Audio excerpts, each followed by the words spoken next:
Hello दोस्तों, कैसे हैं आप सभी। मैं पुष्पेंद्र आपके अपने चैनल एग्जाम स्टेशन पर स्वागत करता हूं।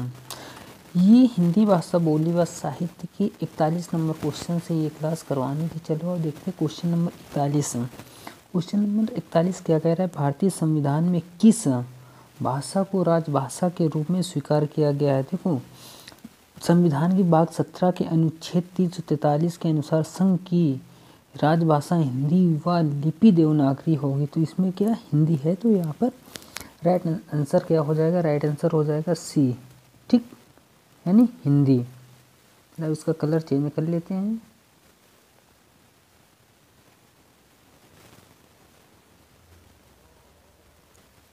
यानी क्या हो जाएगा, इसका राइट आंसर सी यानी हिंदी।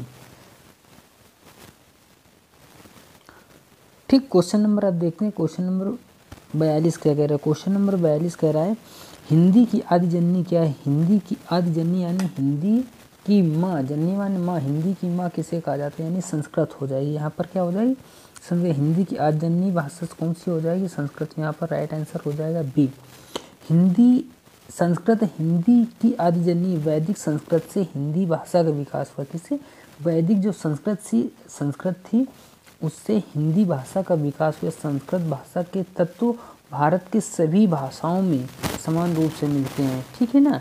इसका क्या हो जाएगा, इसका राइट आंसर हो जाएगा बी। क्वेश्चन नंबर देखते हैं 43। क्वेश्चन नंबर 43 क्या कह रहा है।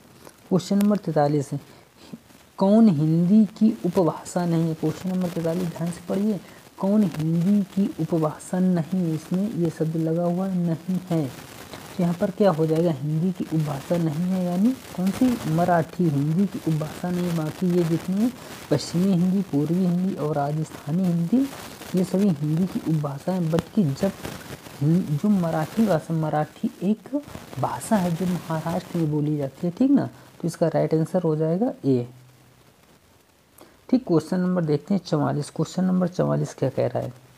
क्वेश्चन नंबर 44 में लिखा हुआ है कि निम्नलिखित बोली में से कौन सी बोली उत्तर प्रदेश में नहीं बोली जाती है। यहाँ बोलो लिख गया है, बट उसको सही कर लीजिए, बोली है, ठीक। तो कौन सी बोली उत्तर प्रदेश में नहीं बोली जाती है। देखो, अवधी हो गई, ब्रज हो गई, मैथिली हो गई और खड़ी बोली हो गई, ठीक ना। तो यहाँ पर राइट आंसर हो जाएगा मैथिली बोली उत्तर प्रदेश में नहीं बोली जाती, ठीक। बाकी अवधी, मैथिली, अवधी, ब्रज और खड़ी बोली सभी उत्तर प्रदेश में बोली जाती हैं, ठीक। तो इसका राइट आंसर हो जाएगा सी। क्वेश्चन नंबर 45 की ओर चलते हैं। क्वेश्चन नंबर 45 क्या कह रहा है। क्वेश्चन नंबर 45 कह रहा है, कबीर दास भक्ति काल की किस धारा के कवि थे। कबीर दास जो थे वो भक्ति काल की किस धारा के कवि थे। तो यहाँ पर कबीरदास एक संत थे। इसका राइट आंसर हो जाएगा ए, यानी कबीरदास संत काव्य धारा के कवि थे, यानी इसका राइट आंसर हो जाएगा ए। और अगर बात करें कबीरदास जी के अलावा, जैसे जैसी हो गए वो प्रेम काव्य धारा के कवि थे, और तुलसीदास हो गए तो वो राम काव्य धारा के कवि थे, और रसखान हो गए, रसखान कृष्ण काव्य धारा के कवि थे, ठीक ना। तो यहाँ पर राइट आंसर हो जाएगा ए, यानी संत काव्य धारा। क्वेश्चन नंबर 46 देखते हैं। क्वेश्चन नंबर 46 क्या कह रहा है। क्वेश्चन नंबर 46, हिंदी भाषा किस लिपि में लिखी जाती है। हिंदी भाषा किस लिपि में लिखी जाती है। तो हिंदी भाषा इसमें लिखी जाती है, देखो ऑप्शन ए दे रहा है, सौराष्ट्री, गुरुमुखी, देवनागरी और ब्राह्मी। तो यहाँ पर हिंदी भाषा किस में लिखी जाती है, देवनागरी लिपि में लिखी जाती है। तो इसका राइट आंसर हो जाएगा सी, ठीक है ना। हिंदी भाषा देवनागरी लिपि में लिखी जाती है। ब्राह्मी लिपि से गुप्त लिपि का विकास हुआ था। ब्राह्मी लिपि से गुप्त लिपि का विकास हुआ था। पंजाबी भाषा गुरुमुखी लिपि में लिखी जाती है। ब्राह्मी लिपि ऋग्वेद की लिपि, यानी यहाँ जो है ब्राह्मी लिपि ये किसकी है, वेदों की, यानी वेदों में से कौन सा वेद, ऋग्वेद की लिपि है, ठीक। क्वेश्चन नंबर देखते हैं 47। क्वेश्चन नंबर 47 क्या कह रहा है, निम्न में से कौन सी बोली पूर्वी हिंदी के अंतर्गत नहीं आती है। पूर्वी हिंदी के अंतर्गत नहीं आती है। तो यहाँ पर हो जाएगा मगही जो बोली है वो पूर्वी हिंदी के अंतर्गत नहीं आती है। तो इसका राइट आंसर हो जाएगा डी मगही। बाकी ये जो हैं सभी अवधी, बघेली और छत्तीसगढ़ी ये पूर्वी हिंदी के अंतर्गत आती। अगर यहाँ पर बात करते हैं बिहारी हिंदी की, तो बिहारी हिंदी के अंतर्गत ये मगही हिंदी आएगी, मगही भाषा आएगी, ठीक ना। और बात करें राजस्थान की, जैसे वो हो गई मेवाती, मालवी, मारवाड़ी, जयपुरी। और पश्चिमी हिंदी की हो गई ब्रज, खड़ी बोली, कन्नौजी, हरियाणवी और बुंदेली। यहाँ पर मगही के अलावा मैथिली हो जाएगी और भोजपुरी हो जाएगी। ये कहाँ पर बोली जाती है? बिहारी हिंदी के अंतर्गत आती हैं, ठीक ना। क्वेश्चन नंबर देखते हैं 48। क्वेश्चन नंबर 48 क्या कह रहा है? क्वेश्चन नंबर 48 कह रहा है कि निम्नलिखित में से कौन सी बोली राजस्थानी हिंदी के अंतर्गत आती है? देखो अभी जस्ट इसके पहले मैंने बताया राजस्थानी के अंतर्गत कौन कौन सी आती है। यहाँ पर ऑप्शन है मेवाती, तो ये राइट आंसर हो जाएगा सी यानी मेवाती। बाकी कन्नौजी, बघेली और मगही ये कहाँ की हैं? ये सभी आप कमेंट बॉक्स में इसका आंसर देंगे कहाँ कहाँ के हैं, ठीक है ना। जैसे यहाँ पर हो गई कन्नौजी बोली, कन्नौजी पश्चिमी हिंदी की है, ठीक ना, ये पश्चिमी हिंदी की। अब बची कौन सी? बघेली और मगही। मगही कहाँ की होगी? कहाँ की होगी? ये बिहारी हिंदी की होगी। बाकी एक बची है बघेली। बघेली आपको कमेंट बॉक्स में बताना है कि बघेली कहाँ की हो जाएगी, ठीक। तो चलो अब देखते हैं क्वेश्चन नंबर 48 का राइट आंसर हो जाएगा सी। क्वेश्चन नंबर 49 की ओर। क्वेश्चन नंबर 49 क्या कह रहा है? हिंदी के अतिरिक्त कौन सी भाषा देवनागरी लिपि में लिखी जाती है? हिंदी के अतिरिक्त कौन सी भाषा? देखो सिंधी, पंजाबी, बांग्ला और नेपाली। यहाँ पर राइट आंसर हो जाएगा नेपाली, यानी जो नेपाल देश में बोली जाती है उसे नेपाली भाषा कहते हैं। नेपाल एकमात्र ऐसा देश है जो उत्तर प्रदेश के साथ सीमा साझा करता है, ठीक है ना, ठीक। तो यहाँ पर राइट आंसर हो जाएगा डी। कौन सा? डी। अब यहाँ पर बात करते हैं जैसे ये पंजाबी भाषा होगी। पंजाबी भाषा किस लिपि में लिखी जाती है? तो गुरुमुखी लिपि में लिखी जाती है, ठीक है ना। अब बात करते हैं क्वेश्चन नंबर 50 की। क्वेश्चन नंबर 50 क्या कह रहा है? क्वेश्चन नंबर 50 देखो, आचार्य रामचंद्र शुक्ल का हिंदी साहित्य में किस विधा में प्रवेश हुआ? किसका? आचार्य रामचंद्र शुक्ल का हिंदी साहित्य में किस विधा में प्रवेश हुआ? तो यहाँ पर आ जाएगा आलोचना विधा में प्रवेश हुआ। किसमें? आलोचना विधा में आचार्य रामचंद्र शुक्ल का हिंदी साहित्य में प्रवेश हुआ। किसमें? आलोचना एक विधा है उसमें इनका प्रवेश हुआ। चलो इसका राइट आंसर हो जाएगा A for Apple. Question number देखते हैं 51 की ओर। क्वेश्चन नंबर 51 क्या कह रहा है?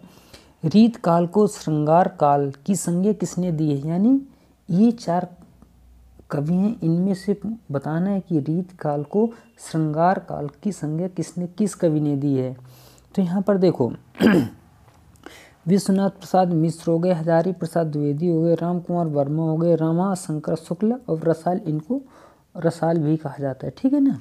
तो यहाँ पर हो जाएगा रीत काल को श्रृंगार काल की संज्ञा किसने दी है? तो विश्वनाथ प्रसाद मिश्रा ने दी है, ठीक है ना। जबकि रमा शंकर शुक्ल रसाल ने रीतिकाल को कला काल की संज्ञा दी है, ठीक है ना। किसने? रमा शंकर शुक्ल और रसाल ने रीतकाल को कला काल नाम की संज्ञा दी है, ठीक है ना। इसका राइट आंसर हो जाएगा ए। क्वेश्चन नंबर देखते हैं 52। क्वेश्चन नंबर 52 क्या कह रहा है? पश्चिमी हिंदी के अंतर्गत कौन सी बोली आती है? पश्चिमी हिंदी के अंतर्गत कौन सी बोली आती है? तो पश्चिमी हिंदी के अंतर्गत कौन सी आएगी? कन्नौजी, यानी ए इसका राइट आंसर हो जाएगा। बाकी मेवाती, बघेली और मगही। मेवाती कहाँ की है? मेवाती कहाँ की हो जाएगी? राजस्थान की हो जाएगी। और मगही कहाँ की हो जाएगी? मगही हो जाएगी बिहारी हिंदी की। अब बची एक कौन सी? बघेली। बघेली अभी पिछले क्वेश्चन में मैंने बताया था कि इसका आंसर कमेंट बॉक्स में देना है, तो इसका आंसर अब मैं यहीं पर दे रहा हूँ। क्या हो जाएगा? पूर्वी हिंदी के अंतर्गत बघेली बोली जाती है। कौन सी हिंदी? पूर्वी, ठीक। अब क्वेश्चन नंबर देखते हैं 53। क्वेश्चन नंबर 53 क्या कह रहा है? भाषा के शुद्ध रूप का ज्ञान किससे होता है? भाषा के शुद्ध रूप का ज्ञान किससे होता है? तो राइट आंसर हो जाएगा व्याकरण, यानी इसका राइट आंसर हो जाएगा बी, भाषा के शुद्ध रूप का ज्ञान व्याकरण से होता है। ठीक है ना। तो अब क्वेश्चन नंबर देखते हैं, क्वेश्चन नंबर 54। क्वेश्चन नंबर 54 क्या कह रहा है? मानक हिंदी का आधार क्या है? मानक हिंदी का आधार क्या है? तो मानक हिंदी का आधार क्या हो जाएगा? खड़ी बोली हो जाएगा, यानी ए इसका राइट आंसर हो जाएगा। मानक हिंदी का आधार खड़ी बोली हो जाएगा। यहाँ पर मानक का आधार है श्रेष्ठ अथवा परिनिष्ठित अथवा आदर्श। ठीक है ना। अब क्वेश्चन नंबर देखते हैं 55। क्वेश्चन नंबर 55 क्या कह रहा है? क्वेश्चन नंबर 55 कह रहा है पूर्वी हिंदी विकसित हुई है, यानी पूर्वी हिंदी किससे विकसित हुई है? तो यहाँ पर राइट आंसर हो जाएगा अर्धमागधी से पूर्वी हिंदी विकसित हुई, यानी बी इसका राइट आंसर हो जाएगा। क्वेश्चन नंबर देखते हैं 56 at last question. Question number 56 क्या कह रहा है? भारत में आर्य भाषा का आरंभ कब हुआ था? भारत में आर्य भाषा का आरंभ कब हुआ था? तो यहाँ पर राइट आंसर हो जाएगा भारत में आर्य भाषा का आरंभ 1500 ईसा पूर्व के आसपास हुआ था। किसने? 1500 ईसा पूर्व के आसपास, यानी इसका राइट आंसर हो जाएगा बी। ठीक है ना।